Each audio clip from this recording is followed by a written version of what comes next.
The chemist and druggist association વડોદરાની આજરોજ વડોદરા શહેરના કારેલીબાગ વિસ્તારમાં આવેલ દાજી બ્રહ્મભટ્ટ છાત્રાલય ખાતે ચૂંટણી યોજાઈ, જેમાં વડોદરા તેમજ શહેર જિલ્લામાંથી 1200થી વધુ રિટેલ કેમિસ્ટ વેપારી, દવાના હોલસેલ વેપારી, સર્જિકલ પ્રોડક્ટના વેપારી, જેનરિક દવાઓના વેપારી, ફાર્માસિસ્ટ દ્વારા મતદાન કરવામાં આવ્યું હતું। મતદારોના પ્રશ્નોને લઈને બંને પક્ષ પ્રગતિ પેનલ તેમજ પરિવર્તન પેનલ દ્વારા મતદારોને રીઝવવાનો પ્રયત્ન કરવામાં આવ્યો હતો।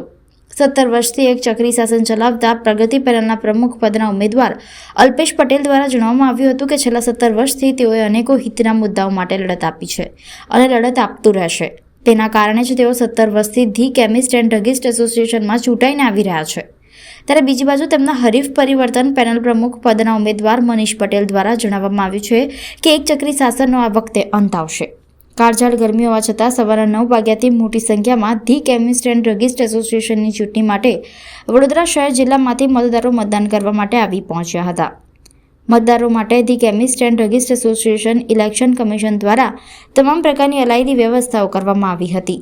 સાંજે 8:30 કલાકે ધી કેમિસ્ટ એન્ડ ડ્રગિસ્ટ એસોસિએશનની ચૂંટણીના પરિણામો જાહેર થશે। અંદાજે 1200 જેટલા મતદાર છે। 17 વર્ષના કુશાસનનો અંત લાવવાનું અમારા 1200 મતદાર સભ્ય મિત્રોએ નક્કી કરેલ છે અને એના ફળ સ્વરૂપે અત્યારે 11:15 થયા, 8થી 11:15ની વચ્ચે 350નું મતદાન થઈ ગયું છે। મતદાનનો જે આ ઉત્સાહ, મતદારોનો જે ઉત્સાહ જે બતાવે છે એ જ પરિવર્તનની લહેર દેખાય છે અને 2/3થી વધુ બહુમતીથી પરિવર્તન પેનલ જીતે છે એ વાત ચોક્કસ છે અને અમારા કેમિસ્ટ મિત્રો અને વડોદરાના શહેરીજનોની વચ્ચે સમન્વય સાધી બહુ સરસ જે વાતાવરણ ઊભું કરીશું કે કોવિડના સમયમાં રેમડેસિવિર જેવા કિસ્સામાં જે કાળાબજારી બધું થયું હતું એ લોકોની સામે જ્યારે અમે લડી રહ્યા હોય ત્યારે જરૂરથી અમારા વેપારી મિત્રો, અમારા સભ્ય મિત્રો ખૂબ પુષ્કળ ખોબે મત તરીકે સપોર્ટ મળી રહ્યો છે। ક્યાં યોજવામાં આવ્યું છે? દાજી બ્રહ્મભટ્ટ છાત્રાલય। કેવી રીતે પ્રક્રિયા હોય છે?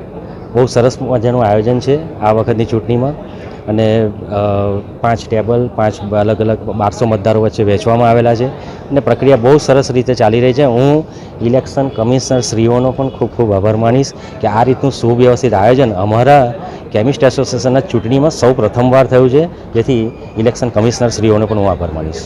ગરમી હોવા છતાં પણ મતદારો આવી રહ્યા છે? બિલકુલ, એ જ બતાવે છે કે પરિવર્તન ઝંખી રહ્યા છે। 1200 અમારા સભ્ય મિત્રો પરિવર્તન ઝંખી રહ્યા, સ્વયંભૂ એ લોકો આવી રહ્યા છે અને પરિવર્તન પેનલ તરફી જબરજસ્ત મતદાન થઈ રહ્યું છે। જે આપનો પરિચય? મનીષ પટેલ, પ્રમુખ પદના ઉમેદવાર, પરિવર્તન પેનલ, ઉગતો સૂર્ય ચિહ્ન।